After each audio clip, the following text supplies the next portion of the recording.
ಪಟ್ಟಣದಲ್ಲಿ ಹಿರಿಯ ನಾಗರಿಕ ವೇದಿಕೆ ಮತ್ತು ಬಸವ ಕೇಂದ್ರದ ವತಿಯಿಂದ ಹುಬ್ಬಳ್ಳಿಯ ನೇಹಾ ಹಿರೇಮಠ್ ಬರ್ಬರ್ ಹತ್ಯೆಗೆ ಖಂಡನೆ, ಭಾವಪೂರ್ಣ ಶ್ರದ್ಧಾಂಜಲಿ ಸಲ್ಲಿಕೆ. ಪಟ್ಟಣದ ಹಿರಿಯ ನಾಗರಿಕ ವೇದಿಕೆ ಹಾಗೂ ಪಟ್ಟಣದ ಬಸವ ಕೇಂದ್ರದ ವತಿಯಿಂದ ಸೋಮವಾರ ಸಂಜೆ 6 ಗಂಟೆಯಲ್ಲಿ ಹುಬ್ಬಳ್ಳಿಯ ವಿದ್ಯಾರ್ಥಿನಿ ನೇಹಾ ಹಿರೇಮಠ್ ಬರ್ಬರ್ ಹತ್ಯೆಯನ್ನು ಖಂಡಿಸಿ ಮೃತ ನೇಹಾಳಿಗೆ ಭಾವಪೂರ್ಣ ಶ್ರದ್ಧಾಂಜಲಿ ಸಲ್ಲಿಸಲಾಯಿತು. ಪಟ್ಟಣದ ಎನ್ಎಸ್ ಬಡಾವಣೆಯ ಶ್ರೀ ಬಸವೇಶ್ವರ ವೃತ್ತದ ಆವರಣದಲ್ಲಿ ಹಿರಿಯ ನಾಗರಿಕ ವೇದಿಕೆ, ಪಟ್ಟಣ ಬಸವ ಕೇಂದ್ರದ ಪದಾಧಿಕಾರಿಗಳು ಸಭೆ ಸೇರಿ ನೇಹಾ ಭಾವಚಿತ್ರಕ್ಕೆ ಪೂಜೆ ಸಲ್ಲಿಸಿ ಶ್ರದ್ಧಾಂಜಲಿ ಸಲ್ಲಿಸಿದ ನಂತರ ಇಂಥ ಅಮಾನುಷ ಬರ್ಬರ್ ಹತ್ಯೆಯನ್ನು ಸಾಮೂಹಿಕವಾಗಿ ಖಂಡಿಸಿದರು. ಕಾರ್ಯಕ್ರಮದಲ್ಲಿ ನಿವೃತ್ತ ಮುಖ್ಯ ಶಿಕ್ಷಕ ಮಧು ಮಾತನಾಡಿದರು. ಕರಾಳ ಕೃತ್ಯ ನೇಹಾಳಿಗೆ ಆಗಿರ್ತಕ್ಕಂಥ ಒಂದು ಹತ್ಯೆ ತುಂಬ ಖಂಡನೀಯ. ಇದನ್ನು ನಾವೆಲ್ಲ ತುಂಬ ಗೌರವವಾಗಿ ಖಂಡಿಸ್ತೀವಿ. ಸ್ತ್ರೀ ಶೋಷಣೆಗಳ ಆಗ್ತಾನೆ ಇದೆ. ಸ್ತ್ರೀಗಳು ಓಡಾಡೋದೇ ಕಷ್ಟ ಆಗ್ತಾ ಇದೆ. ಇಂಥ ಒಂದು ಸಂದರ್ಭದಲ್ಲಿ ಅವ್ರಿಗೆ ರಕ್ಷಣೆ ಬೇಕು.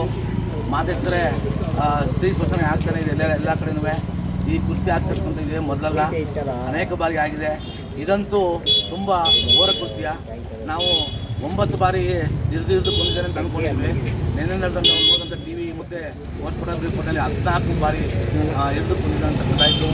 ಈ ಒಂದು ಕೃತ್ಯವನ್ನು ನಾವೆಲ್ಲರೂ ತುಂಬ ಘೋರವಾಗಿ ಖಂಡಿಸಿ ಅವರಿಗೆ ನೇಹಾಳಿಗೆ ಮೊತ್ತದಲ್ಲಿ ಶಾಂತಿ ಸಿಗಲಿ ಮತ್ತು ಮುಂದೆ ನ್ಯಾಯ ದೊರಕಂತಾಗಲಿ, ಆ ಒಂದು ಆರೋಪಿಗೆ ಕಠಿಣವಾದ ಶಿಕ್ಷೆ ಆಗಲಿ. ಘನ ಸರ್ಕಾರ ಇದು ಮುಂದಾದರೂ ಸಹ ಅವರಿಗೆ ಒಂದು ಶಿಕ್ಷೆಯನ್ನು ಕೊಟ್ಟು ಮುಂದೆ ಎಚ್ಚರಿಕೆಯನ್ನು ಕೊಡಲಿ ಇರ್ತಕ್ಕಂಥ ಒಂದು ಮಾತನ್ನು ನಾವಿಲ್ಲಿ ವ್ಯಕ್ತಪಡಿಸ್ತಾ ಇದ್ದೀವಿ. ಕೊಲೆಯಾಗಿರುವುದು ಇದನ್ನ ನಿಜವಾಗ್ಲೂ ಇದು ನಾವು ಎಲ್ಲೋ ಆಗಿದೆ ಅನ್ನೋದಕ್ಕಿಂತ ಹೆಚ್ಚಿನಾಗಿ ನಮ್ಮ ಮನೆಯಲ್ಲೇ ಆಗಿದೆ ಅಂತ ನಾವು ತಿಳ್ಕೊಂಡು ಏನು ನಮ್ಮ ಹಿಂದೂಗಳಿದ್ದೀವಿ ಎಚ್ಚೆತ್ತುಕೊಳ್ಬೇಕು. ಯಾವುದೇ ಸಂದರ್ಭದಲ್ಲಿ ನಾವು ಜಾತೀಯತೆ ಬಿಟ್ಟು ಒಗ್ಗಟ್ಟಿನಿಂದ ನಾವು ಇರಬೇಕು. ಇಂಥ ಸಂದರ್ಭಗಳು ಬಂದಾಗ ಹೋರಾಟ ಮಾಡಬೇಕು. ಇದು ನಾವೇನೋ ಕೆಲವೇ ಸಂಖ್ಯೆ ಅಂತ ಅಂದ್ಕೊಂಡಿರ್ಬೋದು, ಅಲ್ಲ, ಇದು ನಿಜವಾದ ದೊಡ್ಡ ಸಂಖ್ಯೆ.